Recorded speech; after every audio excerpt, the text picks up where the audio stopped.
Hi, I'm Melissa with Sentimental Salvage and Design, and today we are going to be working on these pumpkins.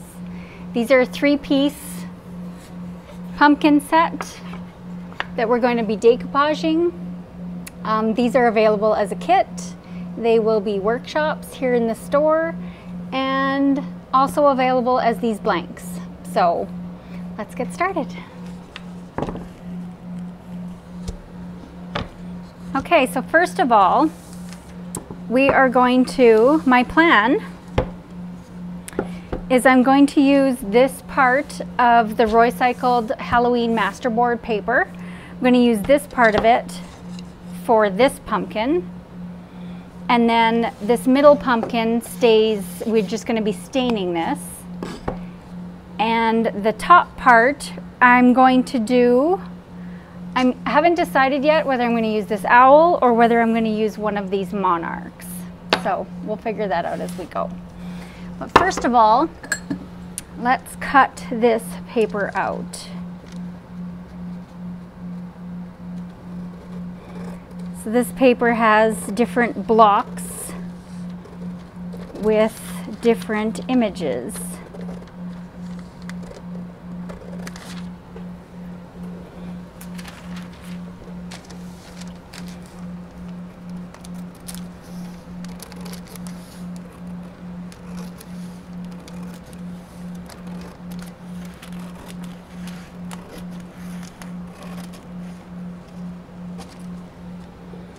Okay. Actually, I'm going to cut this owl out now. While I'm at it,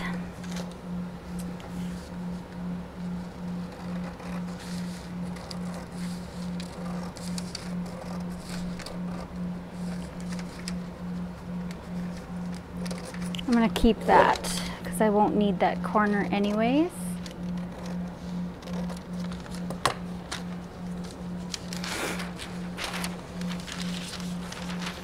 That aside. Okay, yeah, I think those two will go together well. I really like this heart with the flowers, but you're not really going to see it much. It's going to be, you'll see a little bit. A little bit of the floral on the edge. Maybe more so this way. We'll see how it works out. Okay, so base coating this, I'm going to put white paint. We're going to use DIY paint in White Swan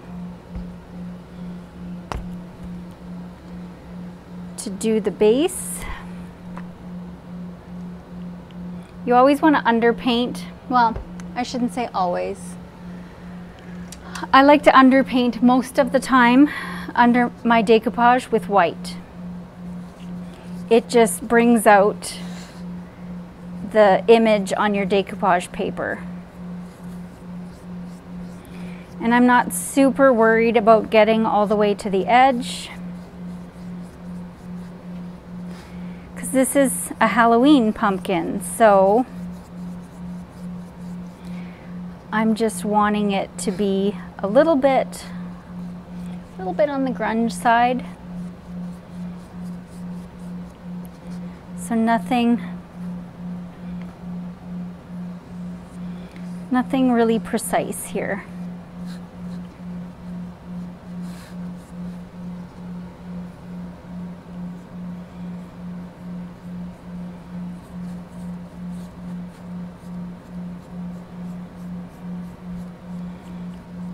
Okay,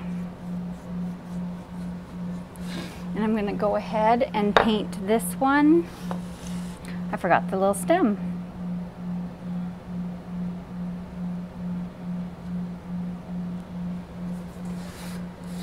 Paint this one while I'm at it.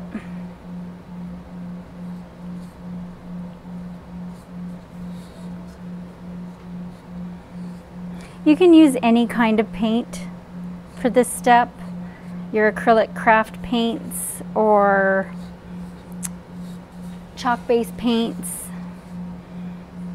as long as you're getting that white or close to white underneath, it really makes your image pop on your decoupage paper. Put my cap on that. Okay, now these are drying pretty darn quickly.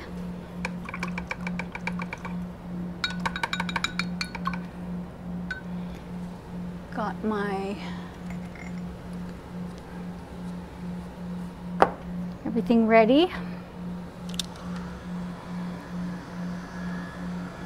Just give these a quick dry with a heat tool.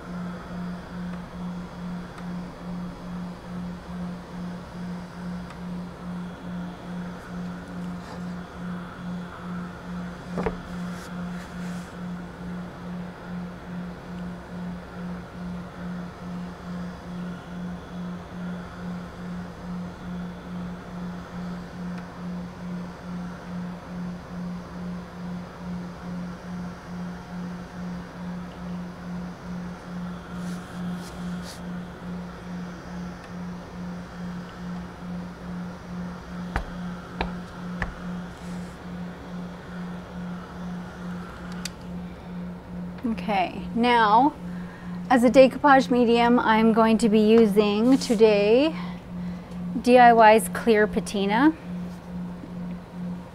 You can use any water-based top coat as a decoupage medium or Mod Podge or whatever your heart desires. I have a couple of my favorites, Fusion's Decoupage and Transfer Gel and the DIY clear patina. Those are the two I use consistently for any of my projects. Okay, now the trick to decoupage is to make sure you get a nice even coat of your medium, no missed spots, because any missed spots or dry spots will cause an air bubble.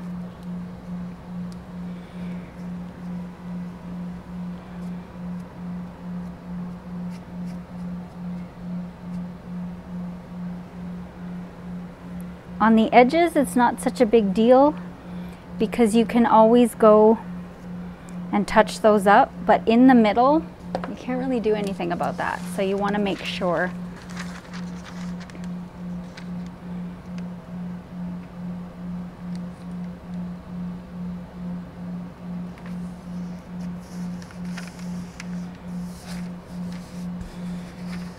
Okay.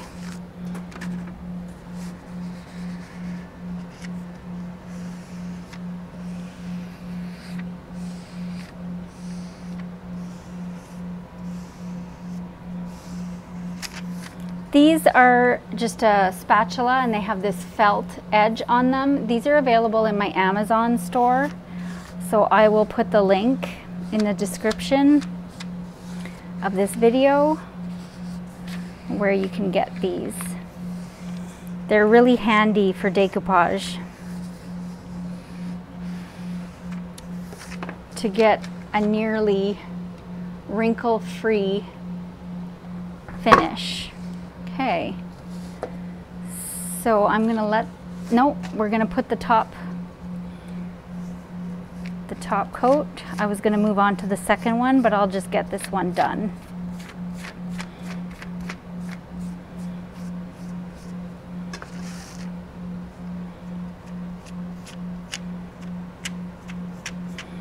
You want to sandwich your decoupage paper in between two clear coats. That's basically what will seal your paper. A little bit of a bitty there.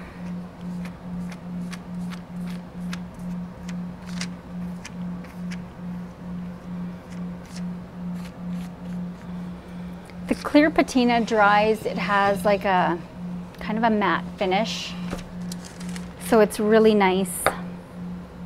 Gives you a really nice finish.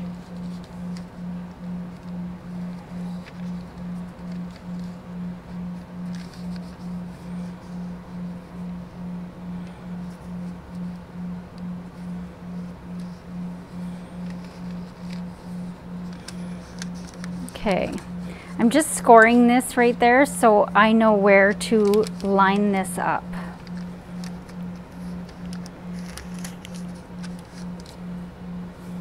Okay, now we'll put our patina on this one.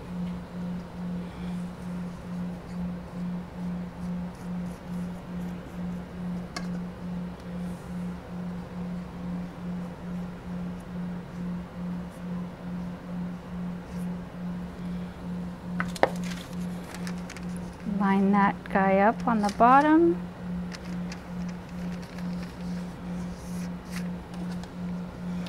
Use my little spatula to smooth out the little wrinkles.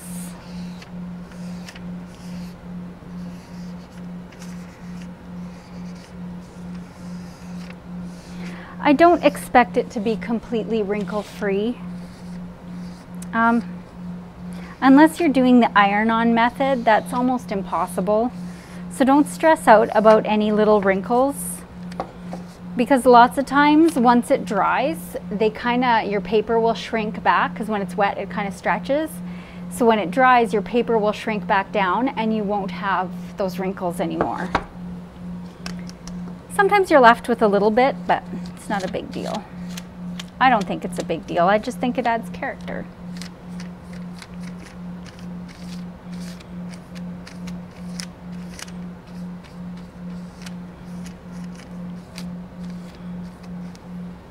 Okay.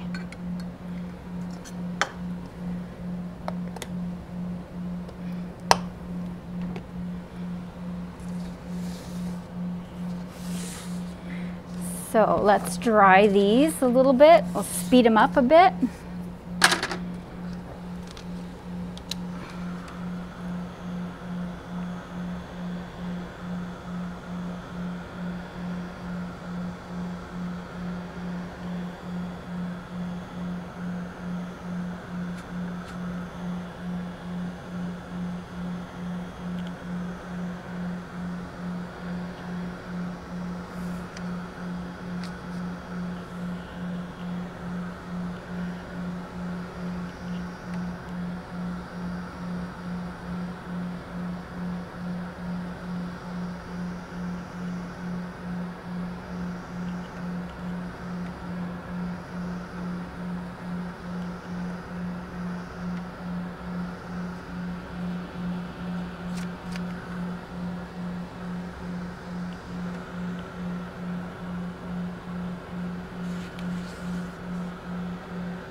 It's dry to the touch, but you can still feel that it feels damp.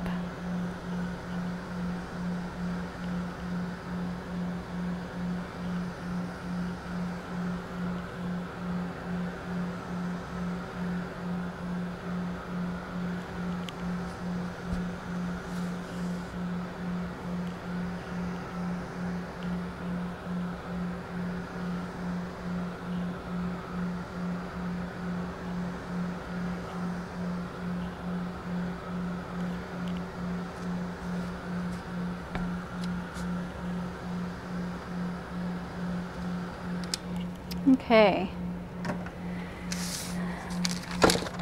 so now to clean up these edges, I'm just going to cut here. Just makes it a little bit easier.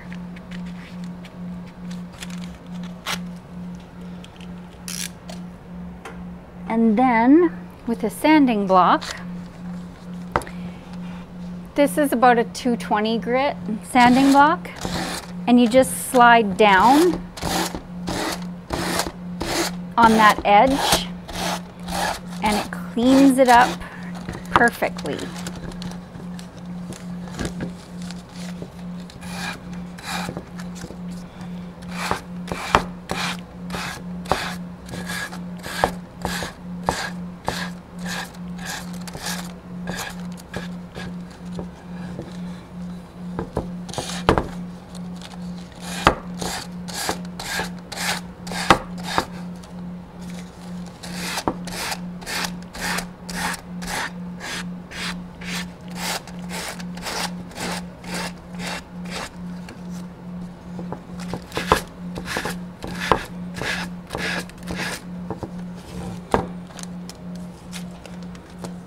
I'm going to just move this camera a little bit so I don't have to feel so awkward. It's much easier if you just overhang it off your table a little bit.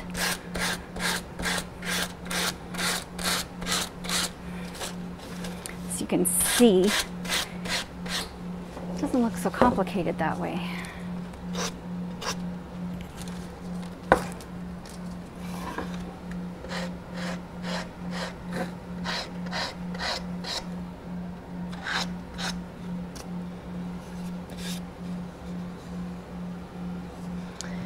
Okay, I've got these blocks that are kind of on an angle, and they're really good for getting into those corners.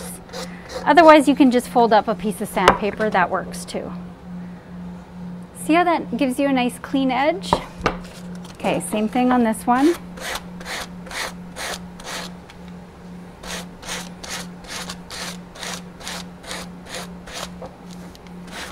This is a lot easier than trying to cut it perfectly to size and then trying to place it exactly where you want it.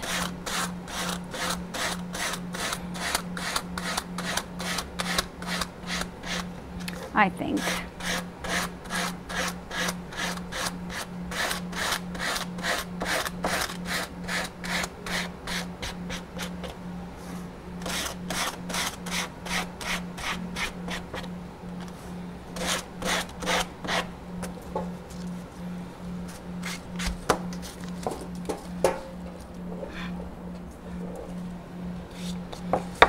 Okay. Excuse me.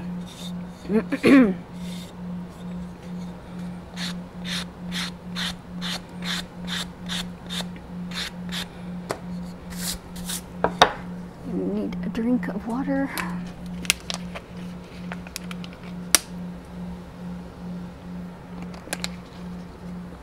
Before I start coughing. Okay.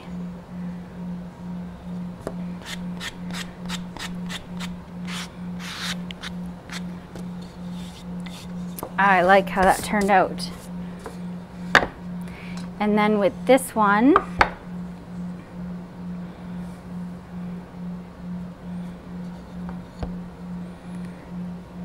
so it looks a little pale, so now we're going to stain it. And we'll do this one first. And we're going to use DIY Paint's Dark and Decrepit liquid patina. So same base as the clear patina, but this one is a dark brown. So it's like a stain. Water-based, dries super fast, and I love it. It's my favorite thing for antiquing anything. I just use a little sponge from the dollar store. This is what I've found is the easiest and quickest way to apply stain. I don't know why I didn't do this.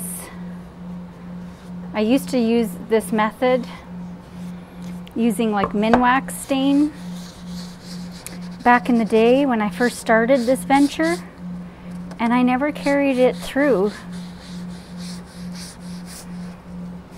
to this until recently.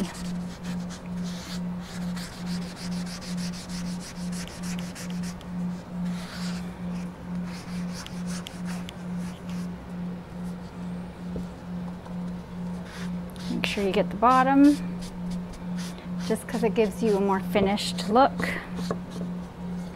And it dries super fast. Like it's not dry, but it's dry to the touch. Plus you're putting it on super thin, so that helps too.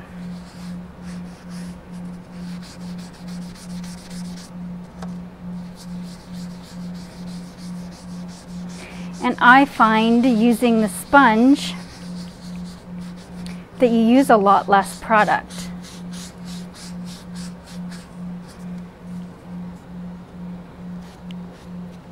Perfect. Now, same idea on these. Just gonna do the whole edge. This is where I get all the stain on my fingers.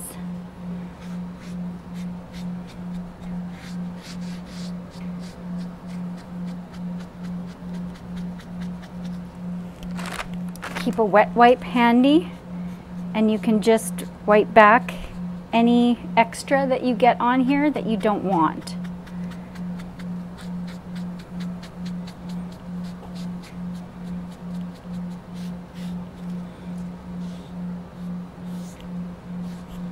See how that changes the whole look of this piece?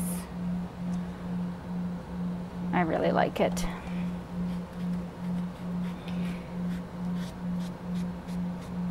DIY Paint also has, it's called Old and Gray. It's a patina as well. Same idea than this, but it's gray tones. But I just find it a little bit, I like this one better, I guess is all it comes down to. Okay, I'm gonna do the back one. I'm gonna let that sit a bit and dry, and we will tackle this baby. That bottom.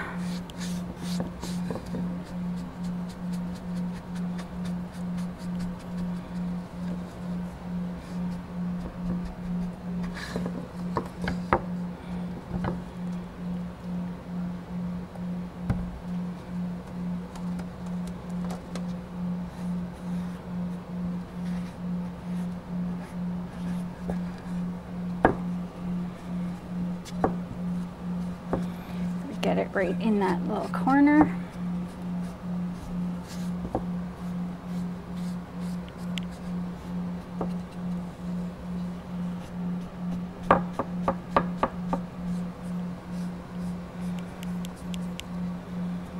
I work pretty fast when using the Dark and Decrepit because it is water-based and it does dry very fast. So it's always better to wipe off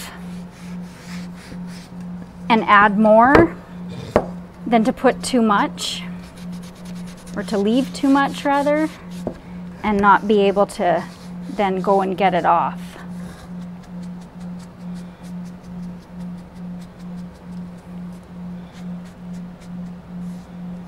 You can always add, but with this stuff you can't take it away unless you start all over again.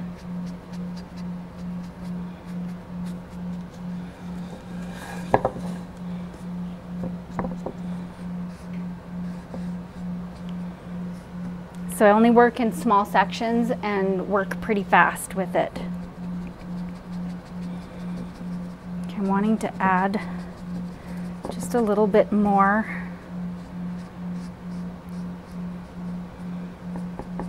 Antique.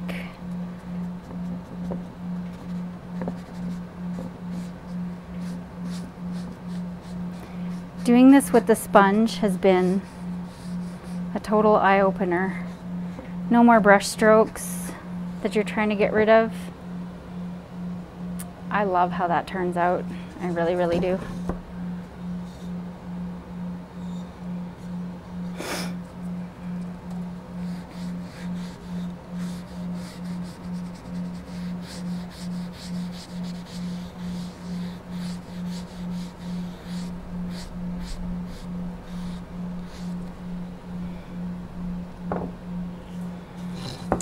that dry.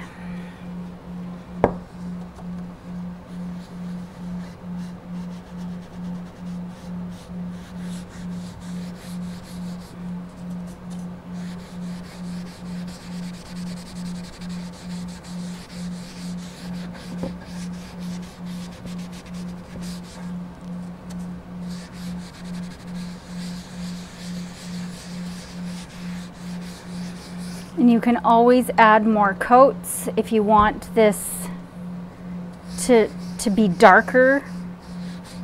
Just let it dry and go ahead and put another coat.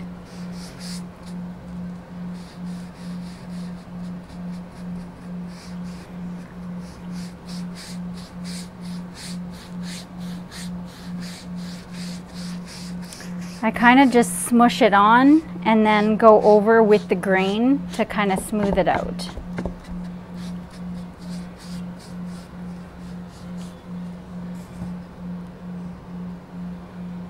There we go. Okay, I'm going to give this a quick go over with the heat tool. I've got dark and decrepit all over my hands.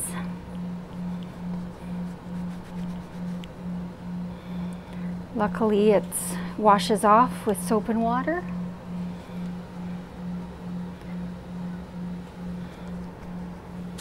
Okay, I'm not going to need that anymore.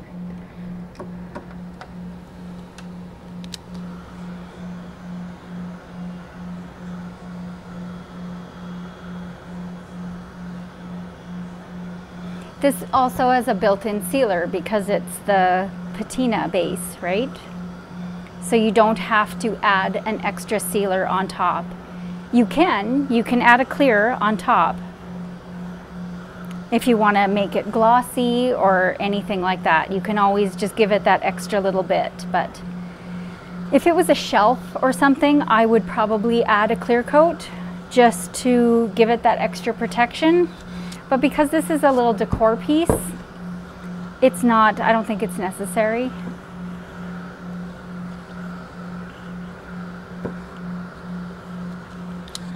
Okay, there's a couple spots here that I'm seeing the white paper.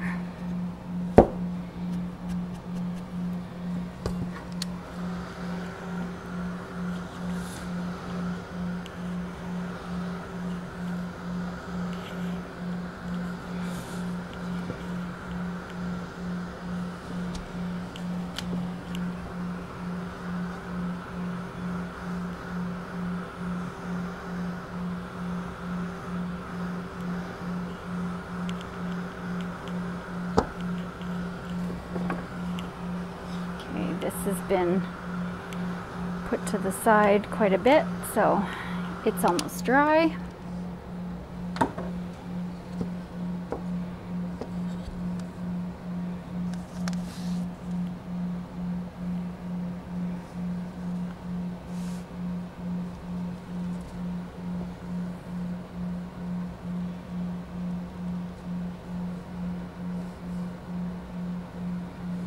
Look at how sweet that looks. So now we just glue these levels together. So I'm going to use Tight Bond Quick and Thick, or No Run No Drip here in Canada. You can use any kind of wood glue. I don't know if my end is plugged. Might be. Yep. Well, I'm getting it out.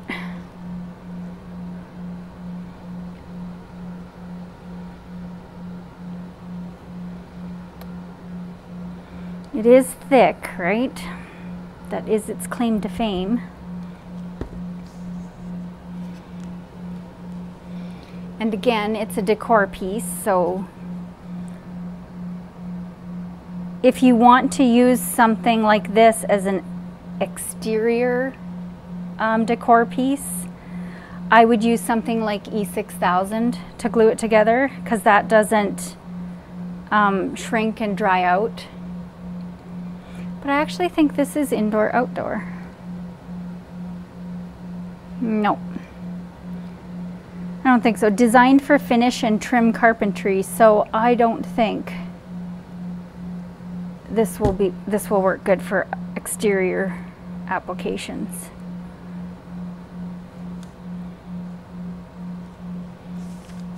Use that.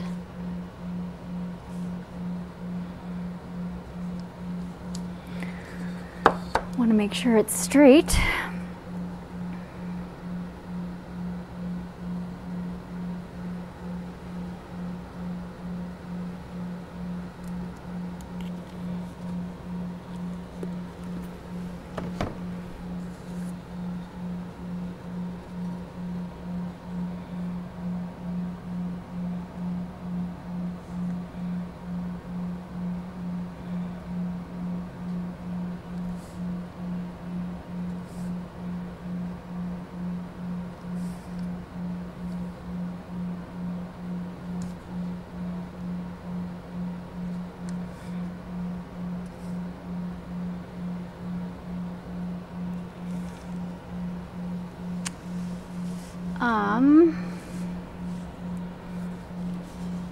Let's just see if this stands. I want it to stand nicely.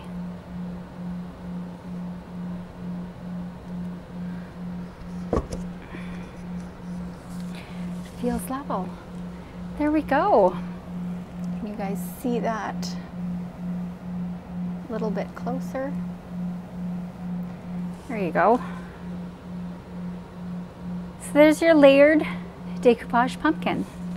Super simple, super quick little project. I think I'm looking at 31, 32 minutes here to get it done, with the help of a heat tool, of course, to dry. And then once the glue dries, you can embellish with a little bit of jute rope on the stem, or you can just leave it plain. I think it's super cute. All right, guys, thanks so much for joining me today, and hopefully you guys are inspired and you can create your own layered pumpkin.